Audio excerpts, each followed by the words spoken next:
Hi there.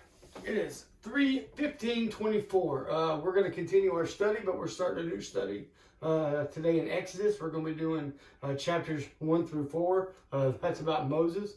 Uh, we actually had a death in the family. My grandpa Ray, he passed away on the 9th, on Saturday, and we actually buried him on the 13th, on Wednesday. So, but I'm just grateful that he got saved. A year before he died, and he was going to church, and it was just it's such a blessing to go to a funeral after someone has passed that is saved, that is he is leaving this sinful world to be with Christ Jesus, and God our Father in heaven. So we're going to be talking about Moses today. So Moses means to pull out or to draw out. Exodus means to exit. It's a redemption. It means it's how God delivers the Israelites and made them his special people. So when you back up to Genesis 15, chapter 15, verses 13 and 14, and God tells Abraham, and he said unto Abram, know of a surety that thy seed shall be a stranger in a land that is not theirs, and shall serve them, and they shall afflict them 400 years. And also the nation whom they shall serve will I judge, and afterward shall they come out with great substance. When you go to Exodus chapter 12, verses 40 and 41, it says, now the sojourning of the children of Israel who dwelt in Egypt was 430 years. And it came to pass at the end of the 430 years, even the selfsame day, it came to pass that all the host of the Lord went out of the land of Egypt. And in Exodus 12:39, it actually says that that thy people didn't take leaven with them, so they took no sin with them whenever they actually left the land of Egypt. We're actually going to talk about the 400 years when God said, and God said there's going to be 400 years of affliction, and then I will save them. When you get to chapter 12 in Exodus, in verses 40 and 41, it says 430 years. But when you take into account that Abraham had not had Isaac yet, he was only 75 in Genesis 15. So there had been about a 30-year time period before he had Isaac, and Isaac became a man, and all that came to pass. And so from that moment on, it was 400 years to the day when God came to rescue his people. And how the most amazing part about that is that God, that we have talked about over and over and over through the book of Genesis, that God is a God of cycles. Of everything God does is a cycle, and it's just truly amazing how God brings his word to manifestation for us to see how God sets everything up the way he'd like it set up.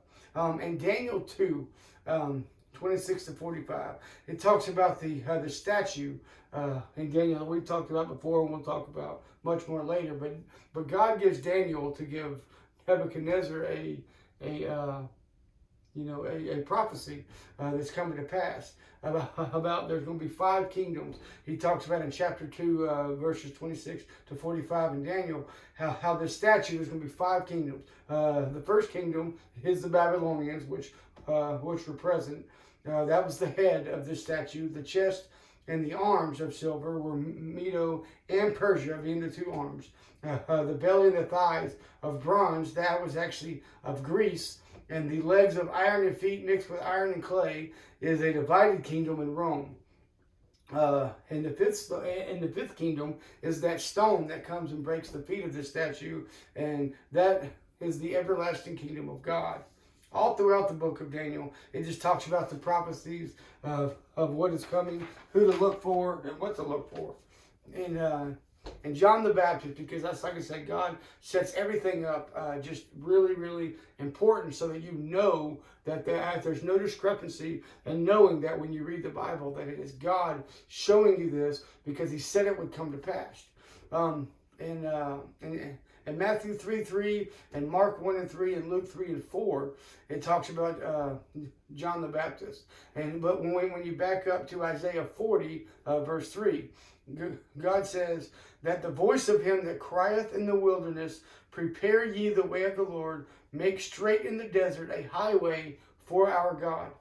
And what this is talking about is this 400 years that was prophesied in Genesis 15 that we read. Is actually, there are so many parallels between this moment, how God introduces himself to the Israelite people and to Moses and to Aaron, and that when he comes in the flesh as man, God in the flesh, the parallels between it. There's just so many, and I'm gonna have some for you. I'm gonna have some for you in a minute. But in Malachi chapter 4, verse 4 and 6, God says again, remember ye the law of Moses my servant, which I commanded unto him in Horeb for all of Israel, with statutes and judgments. Behold, I will send you Elijah the prophet before the coming of the great and dreadful day of the Lord. And he shall turn the hearts of the fathers to the children, and the heart of the children to the fathers, lest I come and smite the earth with a curse. And this is talking about that 400 years of silence. Is how God again seems to, he just wants to show in his flesh just as he did to Moses. In Exodus 1, 9 and 10, it is clear that Pharaoh doesn't want the Israelites to fight against him or even to leave. So not only does he want the Israelites to, battle him, and because there's so many of them, he knows they would actually overtake him, but he doesn't even want the Israelites to leave. In Exodus 1:16, which we'll get to this in a little bit, he wants to kill the sons of the women so that they don't overtake the Pharaoh's kingdom and rise up and fight against him. But also, we see the word stools here given for birth. And it's just interesting that God says in Isaiah 66, 1 and 2, Thus saith the Lord, the heaven my throne, and earth is my footstool. I'm sure a lot of you have heard that. The earth is my footstool. Where is the house that ye built unto me, and where is the place of my rest? So when God talks about the earth being his footstool, or even in Jesus' time, the earth shall be his footstool, it's actually talking about birth. Like how the women gave birth on the stool with the hole. They stood up, they strutted it, the stool was under their feet, and they gave birth. And it's actually how God created his house of the Israelites through circumcision. And he created a house. Because in Isaiah 2, in Isaiah chapter 66, the second verse says, For all those things hath mine hand made, all those things have been made, saith the Lord. But to this man will I look, even to him that is poor and of contrite spirit, and trembleth at my word. The parallels between Moses and Jesus, there's so many. I've actually got, I want to say there's like 33 that I've got written down here that I thought were pretty important and pretty significant to what we're studying now. But you got to understand that God told the Israelites exactly what to look for, what was coming to pass, and how it would happen. God set up the festivals and the feast of things for the Israelites to celebrate. Why? Because he didn't want anybody to forget what was coming to pass. And if you set up the story right in Exodus, it talks about, actually we'll talk about it. In verse 5, verse 1, it says, Now these are the names of the children of Israel which came into Egypt. Every man into his household came with Jacob. And it gives a list of the 12 tribes. In verse 5, And all the souls that came out of the loins of Jacob were 70 souls, for Joseph was in Egypt already. And Joseph died, and all his brethren, and all that generation. And the children of Israel were fruitful, and increased abundantly, and multiplied, and waxed exceeding mighty, and the land was filled with them. Filled with who?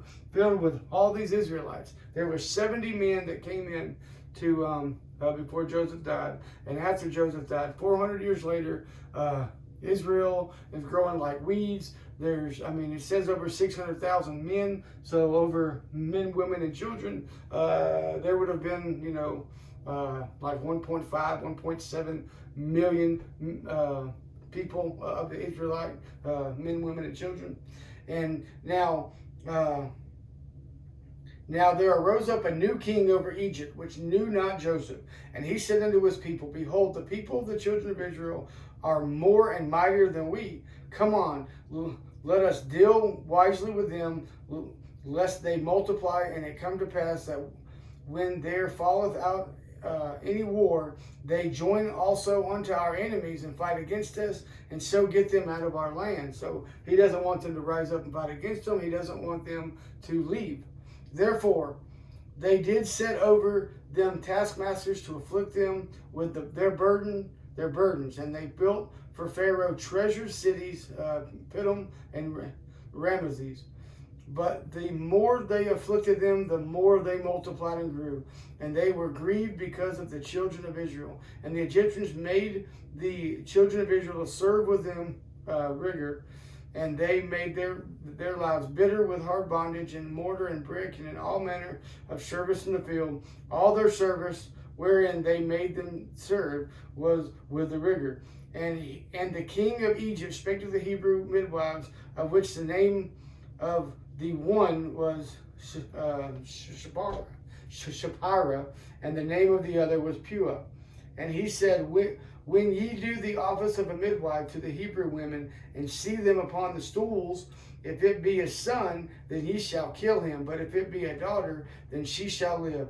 But the midwives feared God, and did not, as the king of Egypt commanded them, but saved the men children alive.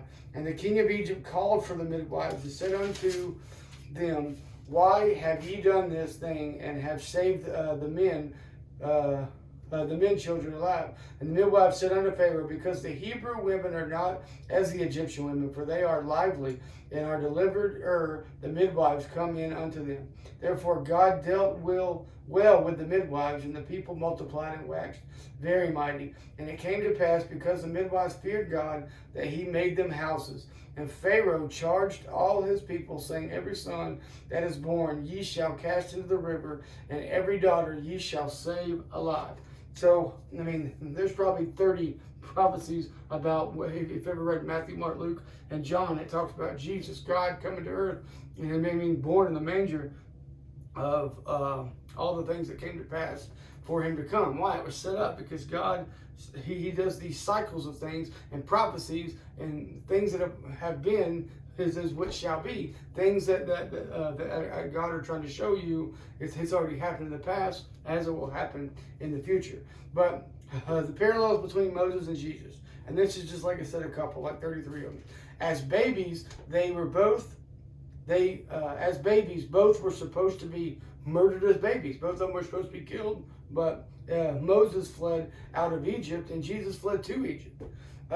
Both were born without shelter, and they were both born in straw beds, and both visited by royalty after they were born. Both was a Hebrew Levite. Moses brought the Israelites out of slavery and out of Egypt. Jesus brought the people out of slavery from sin and death. Both gave instructions of the Ten Commandments. Moses carried and pointed to the gospel. Jesus fulfilled and is the gospel. They were both 400 years of silence before either came. Both ran into the wilderness and tempted by Satan. Number 10, both left royalty to save the people. Moses, he left Egypt, and Jesus actually left heaven. Both were two in one descent. Moses was a Hebrew and he was an Egyptian. Jesus was God and man. Moses parted the Red Sea. Jesus calmed the sea. Both pleaded with God to feed the people. Both played a role with a cross. Moses showed sin and healed those who looked toward the cross. Jesus saves us by becoming sin on the cross. Moses turned water into blood. Jesus turned water into wine. Moses appropriated the law. Jesus accomplished the law. Moses led the people to a promised land. Jesus leading those to the promised land. Both born at times, God's people were being oppressed. Both had a moment with God to prepare them to go to the ministry. Both performed miracles. Both came to save a people they both love. Jesus, obviously, much better. Both left the land until the king died. Both had 4 books written about them on earth. One spoke the law, the other wrote it down. Both spoke to God face to face. Both killed by punishment of God. Both was a shepherd, one of the animals, and Jesus of the people. Both were talked to. Both were talked to God, to the elements. Moses by fire and Jesus by water. Both promised the people a kingdom of God. Both brought the people into the wilderness, and both baptized the people. Moses on dry ground, and Jesus had his disciples baptize the Jews with water to identify with him. Both had disciples. Both tried to turn the people toward God. When Moses tries to rescue the people, it was the king in the way, and his heart was hardened. And in Jesus' time, it was the people's heart that was hardened. And it was the Pharaoh that actually tried to let Jesus go. So we just read chapter 1. Let's read chapter 2. Chapter 2 is about a man and a woman out of the descendants of Levi. They had a son and named him Moses, which meant drawn out of water. Maybe it was a prayer that God would rescue him, because the Pharaoh had said, hey, throw all the babies in the Nile. And they named him Moses so that he would be drawn out of the water. After 3 months of nursing, Moses' mother built a basket of bulrushes and slime and pitch. With his sister keeping watch of him, Moses floated down to where the princess was bathing in the Nile River. Moses' sister asked the princess for his mother to nurse the child. So over there where the house is, you'd have his sister over there hiding in the bushes just to make sure Moses was okay. Well, as Moses travels down to the water where the princess and her little handmaidens down there where we're bathing, Moses floats up to him. And she's so excited. She takes the baby out of the basket and she hugs and kisses him, as you should a little baby, I guess. And the sister comes up and says, hey, do you want me to get the child's mother? And so Moses' sister ran off, got the mother, and when the mother came out, the princess said, look, I will pay you to wean my baby and to take care of my baby. So not only was Moses drawn out of the water, but his mother was actually paid to take care of her own child that was supposed to be murdered and drowned in the Nile. So obviously there's no ark, there's no boat too small that God can't protect. So she takes him in, and then Moses actually lives in the castle for 40 years. But we'll get to that. So to nurse the child, the princess agreed and paid Moses' mother to take care of him. When Moses became 40 years old, he dwelt and walked around his people. So as he's walking around the people at 40 years old, he comes to an Egyptian guard that was mistreating one of the Hebrew people. So Moses killed that Egyptian, and he buried that Egyptian guard and the slave. Well, the very next day, the same Hebrew that I was being mistreated by the guard, he's actually mistreating another Hebrew. And Moses came up and said, why oppress your brother? Why fight with your brother? And the man, the Hebrew slave that caused the trouble the day before, now speaks up and says, what, are you going to kill me like you did that slave yesterday? And Moses gets frightened because he feels like Pharaoh will kill him, will put him to death, because he killed that Egyptian slave, and he runs off. And after he runs off, he spends 40 years in the wilderness. He actually comes to a well, which is interesting, and meets his wife. And here he meets a woman that has been mistreated by 7 men, and he comes to their rescue and fights them off. And then Moses actually, he waters her chores. He does her chores for her. He waters all the animals and the things around. And the woman, the young lady, she brings Moses back to her father Jethro, and they have a talk, and Moses ends up marrying one of the daughters and has a child. But it's interesting that Moses meets this woman by a well, because Jesus met a woman, a Samaritan woman, by a well. And throughout the entire Bible, you see where men meet women by the well throughout the Bible. So was confronted by Moses. The 7 men brought him home. And like I said, he was given a wife named Zipporah, and she named him Gershom.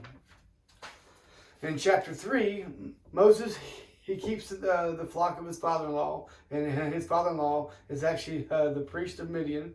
And while taking the flock to the other side of the desert, Moses sees a burning bush that has not been consumed or burned up, So Moses goes to see the bush, and God tells Moses to, take off your shoes. You're on holy ground. So as Moses takes off his shoes, God tells him that he's going to, God tells Moses, I am that I am.